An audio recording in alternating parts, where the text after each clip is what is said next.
और विश्व ब्रह्मांड के कल्याण के लिए सदा अन्वेषणरत रहता है। बेगूसराय की पावन भूमि हमेशा दुनिया को, भारत के नहीं पूरे राम का आशीर्वाद हमें मिल रहा है। और जिस प्रकार से इन्होंने अरे वंशियों के अहंकार का नाश किया था, वैसे ही वर्तमान में जो कलयुग में आज के दिन में, आज के डेट में जो चाहे वो राजनेता हो चाहे अधिकारी हो, जो है वंशियों।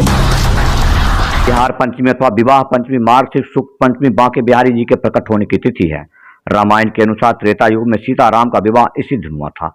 मिथिला अयोध्या में स्थिति को विवाह पंचमी के नाम से जाना जाता है। इसी दिन बेगूसराय जिला अंतर्गत सिमरिया धाम में विष्णु के छठे अवतार भगवान परशुराम जी की मूर्ति का अनावरण किया गया, जिसमें मुख्य अतिथि राष्ट्रीय जनजन पार्टी के राष्ट्रीय अध्यक्ष सह भूमिहार ब्राह्मण एकता मंच फाउंडेशन के संस्थापक आशुतोष कुमार और उनके सहयोगी प्रदेश अध्यक्ष सतीश कुमार टुंडा जी, राष्ट्रीय सचिव डॉक्टर सोनू शंकर, राष्ट्रीय सचिव श्रीमती मेनका रमन, प्रदेश सचिव गोपाल कुमार, महिला प्रकोष्ठ जिला अध्यक्ष लखीसराय, जिला युवा अध्यक्ष सत्यम कुमार, जिला महासचिव रजनीश जी, जिला प्रधान महासचिव राहुल कुमार, किशन जी, ऋतुराज जी, मंगलम मधवार, टिंकू जी सहित सैकड़ों कार्यकर्ता उपस्थित थे। भव्य समारोह का आयोजन बाबा परशुराम मंदिर समिति कमेटी के निर्माता सदस्य श्री रुचिकानंद जी महाराज, श्री कमलेश जी मिश्रा, श्री नितेश जी के साथ साथ दर्जनों सहयोगी उपस्थित थे। समारोह में उस समय चार चांद लग गया जब श्री श्री 108 स्वामी चिदात्मन जी महाराज पहुंचकर आशुतोष कुमार को आशीर्वाद प्रदान किए एवं अपने मुखारबिंदों से जनसभा को संबोधित किया। सुनिए क्या कहते हैं चिदात्मन जी महाराज एवं आशुतोष कुमार।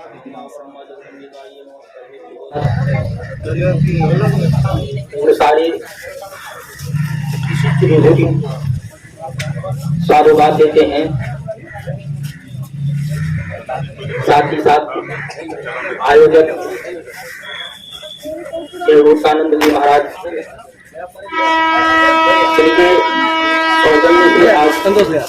वाले और साथ ही साथ वास्तविक भारतीयता को प्रदर्शित करने वाले सत्य और न्याय की प्रतीक परशुराम भगवान का अनावरण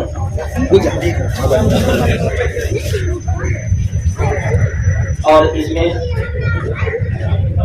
इन सारे दिव्य विभूतियों का पदार्पण जो अपने आप में यहाँ का एक इतिहास बनने जा रहा है। सात चिरंजीवी में परशुराम भगवान सत्य और न्याय के वास्तविक प्रतीक हैं और हमारी भारतीयता की प्रतिमूर्ति। भारत जो विश्व में अध्यात्म देश कहा जाता है और अभी तक के अन्वेषण में यह पाया जाता है कि विश्व में भौतिक अनुसंधान का जहाँ अंत है वहां से आध्यात्मिक अनुसंधान का शुभारंभ भी होता है। अध्यात्म जो बाह्याभ्यंतर को पवित्र करने वाला और 84 लाख योनियों में मानव जीवन की सार्थकता और इसको परिभाषित करने वाला मानव जो केवल अपने लिए नहीं जीता, जो समाज के लिए जीता है, राष्ट्र के लिए जीता है और विश्व ब्रह्मांड के कल्याण के लिए सदा अन्वेषणरत रहता है। उसी का परिणाम है विश्व पुस्तकालय का सबसे पहला ग्रंथ वेद और जो वेद धातु से बना जिसका मतलब होता है। आज प्रसन्नता इस बात की है इस राष्ट्रीय एकता मंच के इतने वरिष्ठ पदाधिकारी जन के साथ साथ जिनकी भारतीयता है जो ये समझते हैं कि हम पुनः अपने अतीत के गौरव को प्राप्त करें। इस प्रकार का आयोजन, इसमें अपनी सहभागिता और साथ ही साथ आने वाले भविष्य के लिए प्रदर्शक के रूप में ये अपने आप को प्रतिष्ठित कर रहे हैं। वास्तव में सत्य का प्रतीक हमारा वेद और शास्त्र है और न्याय का प्रतीक हमारा संविधान है। जो व्यक्ति शास्त्र और संविधान के मुताबिक अपना जीवन सफल करते हैं वे ही वास्तविक तौर पर समाज के, राज्य के और संगठन के नेतृत्व करते हैं।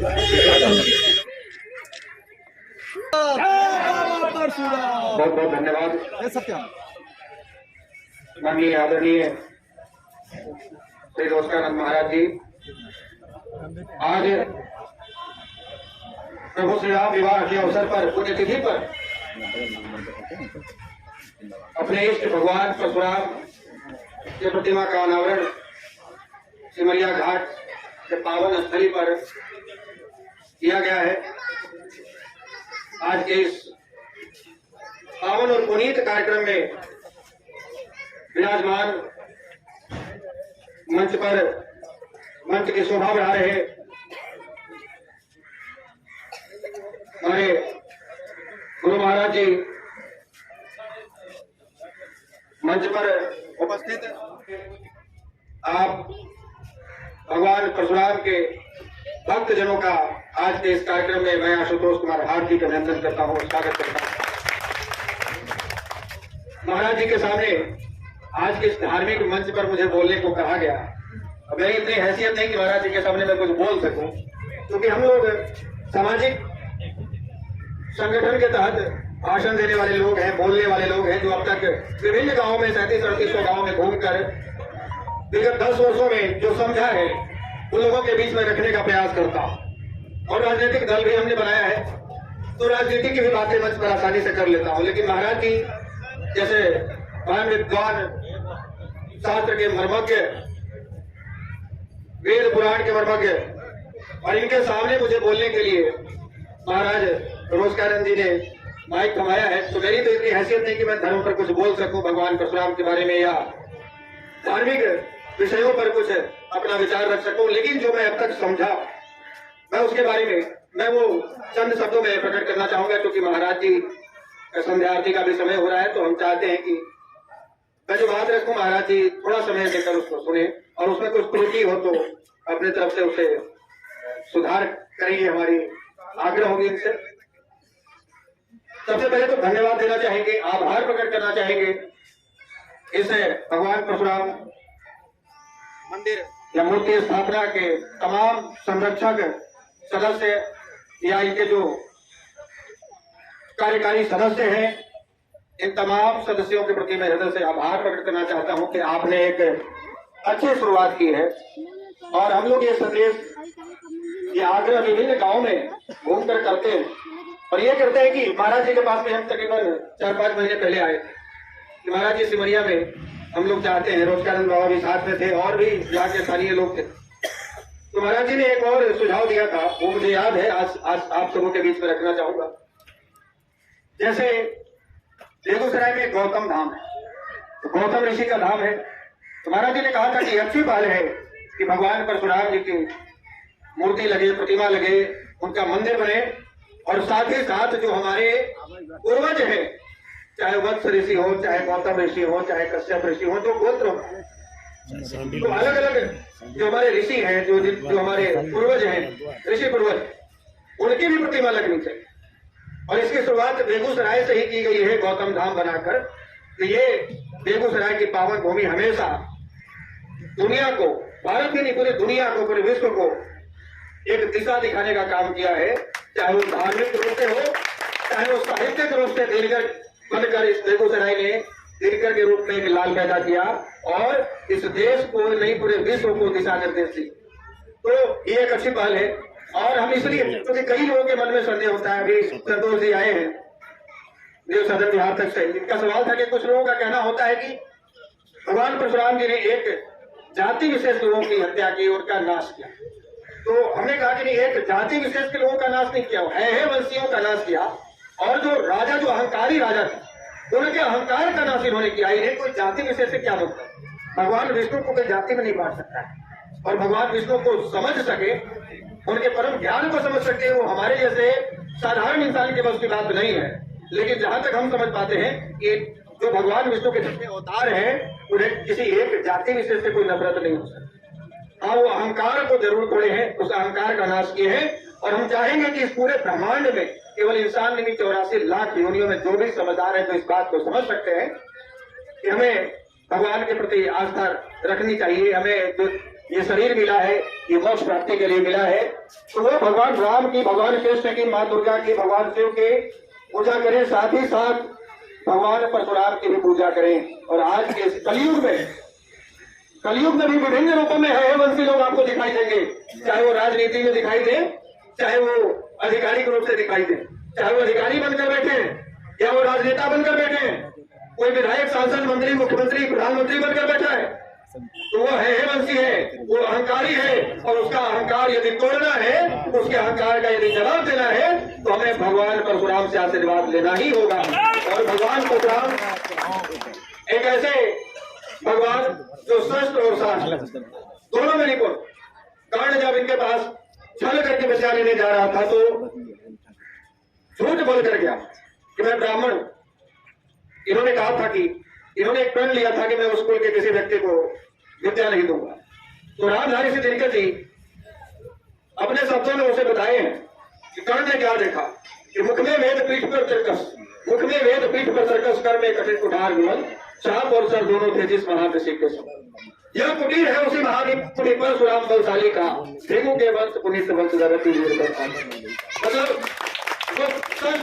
देख रहे एक ऐसा साधु, एक ऐसा संत जो लंगोट पहना है, उसके कुटिया में शास्त्र भी रखा हुआ और शस्त्र भी रखा हुआ है, बाण भी टंगे हुए हैं और कटार भी टंगे हुए हैं, वहां वेद पुराण भी रखे हुए हैं, यानी दोनों विद्याएं मरलों के।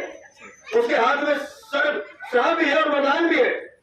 वो तुरंत श्राप भी देने वाला है, तुरंत वरदान भी देने वाला आखिर से है वो, ये भगवान परशुराम है। और आप जिनको मानव रूप में जिन भगवान का अवतरण हुआ, चाहे भगवान राम हो चाहे भगवान कृष्ण हो, सब एक समय के बाद सब लोग परलोक को गमन कर गए अलग अलग रूप में। कोई जल में समाधि लिए तो कोई राधा के बाण से अपनी प्राण त्यागे। लेकिन साक्षात जो अभी भी इस पृथ्वी पर वास करते हैं चिरंजीवी भगवान परशुराम ही एक ऐसे भगवान है जो आज भी हम सबों के बीच में है। और ऐसा माना जाता है कि मध्य प्रदेश के महेंद्रगिरी पर्वत पर आज भी इनका निवास है। तो हम ये आग्रह करेंगे कि आपके गांव में जो भी मंदिर हो, चाहे देवी जी का मंदिर हो, शंकर भगवान का मंदिर हो, ठाकुरबाड़ी हो, मठ हो, मंदिर हो, उसमें आप तमाम देवी देवताओं की मूर्ति लगाते हैं, रखते हैं, तो एक मूर्ति भगवान परशुराम जी का भी उसमें स्थापित करें। और ऐसा नहीं, और हमें लगता है कि भगवान परशुराम का आशीर्वाद हमें मिल रहा है। और जिस प्रकार से इन्होंने ऐरे वंशियों के अहंकार का नाश किया था, वैसे ही वर्तमान में जो कलयुग में आज के दिन में, आज के डेट में जो चाहे वो राजनेता हो चाहे अधिकारी हो, जो है वंशियों की तरह अहंकार दिखा रहे हैं, हम लोग एक दिन इनके अनुयायी एक दिन उनके अहंकार का नाश करेंगे।